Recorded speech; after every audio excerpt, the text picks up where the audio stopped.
Lula vive seu pior momento. Conseguirá sair das cordas? Começa agora JBR News. Pesquisa do Instituto Quest, que foi divulgada na quarta-feira, aponta mais uma vez, aponta de novo para um pior momento de popularidade do presidente Luiz Inácio Lula da Silva nos seus 3 mandatos como presidente da República. Dessa vez, o Instituto Quest fez uma pesquisa em 8 estados brasileiros, 8 estados importantes. E essa pesquisa mostra de novo como tão grandes os desafios de Lula, porque mesmo em estados onde ele, em 2022, ganhou as eleições com folga, com vantagem, agora ele vive um momento em que a sua desaprovação é maior do que a aprovação.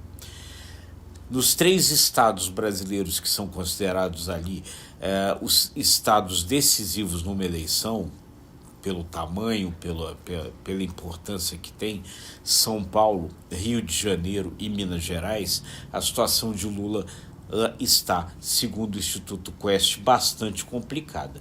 E em São Paulo, ele tem 69% de desaprovação nesse momento. No Rio de Janeiro, ele tem 64% de desaprovação. E em Minas Gerais, ele tem 63% de desaprovação. Mesmo nos estados do Nordeste, onde em 2022 Lula ganhou com grande margem de vantagem sobre o seu adversário, o ex-presidente Jair Bolsonaro, nesse momento a desaprovação é maior do que a aprovação. Na Bahia, onde Lula ganhou com grande margem de folga em 2022, hoje ele tem 51% de desaprovação. E em Pernambuco, que é o seu estado natal, é onde Lula nasceu, Lula é da cidade de Garanhuns, em Pernambuco. Lula está com 50% de desaprovação, enquanto a aprovação ali é de 49%. Então, esse é um quadro complicado, um quadro extremamente desafiador para Lula. Significa que Lula hoje é carta fora do baralho, Lula não ganha a eleição de 2026? Não significa. A mesma pesquisa, quando faz ali uma disputa de cenários eleitorais, mostra que nesses estados onde a desaprovação dele é menor, ele ainda ganharia a eleição em 2026, mas ele já não aparece com vantagem vencendo a eleição de uma forma clara nesses estados onde a desaprovação é mais alta. Ainda tem muita água para rolar debaixo da ponte daqui até 2026. Ainda faltam 2 anos. O Lula então pode conseguir sair das cordas, pode se recuperar, é o que vem tentando, vai fazer aí mudanças ministeriais, está procurando aí fazer anúncios mais propositivos ali com relação ao governo. O grande problema nesse momento ainda a economia, fazer com que as pessoas tenham uma sensação de melhora na economia, porque embora a economia brasileira esteja crescendo, os números do produto interno bruto mostram um crescimento do país, embora o desemprego esteja diminuindo, o que está pegando é que as pessoas vão às prateleiras dos supermercados e encontram ovos mais caros, café mais caro, enfim, a inflação dos alimentos é hoje o grande problema e o presidente não está conseguindo encontrar alternativas para resolver esse problema. E outra, fazer de fato a comunicação das coisas do seu governo. Ele mesmo disse no sábado passado, no aniversário do PT no Rio de Janeiro, PT com aniversário de 45 anos do PT, o próprio Lula fez uma frase ali muito dura. Ele disse que nem o governo sabe o que o governo está fazendo. Então é um problema de comunicação, precisa ser resolvido, o governo precisa parar de errar na sua comunicação. Mas, enfim, a questão é que se por um lado esses números mostram um quadro incerto com relação às chances de Lula em 2026, pelo lado da oposição o quadro é também incerto. Incerto por outras razões, incerto por uma razão específica, que tem nome e sobrenome. O nome é Jair, o sobrenome é Bolsonaro.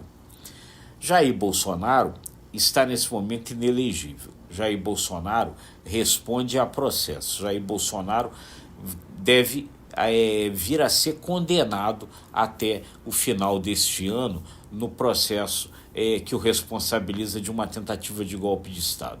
Mas Jair Bolsonaro insiste em se colocar como candidato em 2026 e com isso ele trava também o debate pelo lado da direita.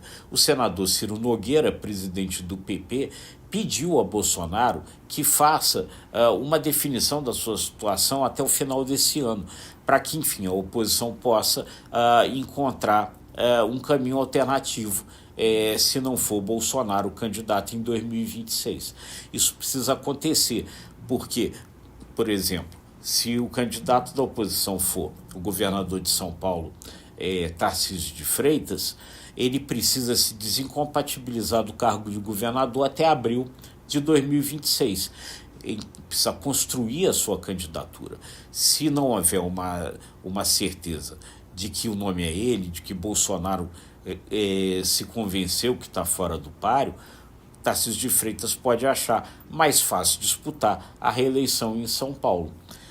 Inclusive porque o mesmo Instituto Quest divulga hoje que lá em São Paulo, Tarcísio de Freitas tem uma aprovação de 61%.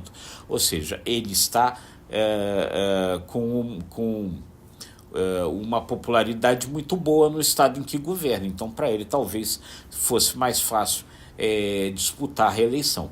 Então, essas definições precisam acontecer. E aí é um dado curioso neste dia de hoje, nesta quinta-feira. Lula e esse seu provável adversário na eleição de 2026, Tarcísio de Freitas, vão se encontrar no mesmo evento em São Paulo, que é o início das obras de construção do maior túnel subterrâneo do país, que vai ser em São Paulo. Os dois vão estar no mesmo palanque. Ou seja, pelo menos ali se vislumbra um tipo de política um pouco mais civilizada, onde os adversários conseguem se encontrar e dividir o mesmo palanque. O jogo, porém, está sendo jogado com esses números complicados para Lula neste momento. Mas, enfim, a gente vai estar sempre acompanhando tudo para trazer sempre para você a melhor análise e a melhor informação. E deixando aqueles convites de sempre. Comenta aí qual é a sua posição, o que você acha do governo Lula, o que você acha dos seus adversários. Comenta, a gente vai gostar de saber o que você pensa a esse respeito. E se você gostou desse conteúdo, curta, compartilhe, acesse imagemcredibilidade.com, se inscreva no ICTV e nos nossos demais canais. Muito obrigado e até a próxima.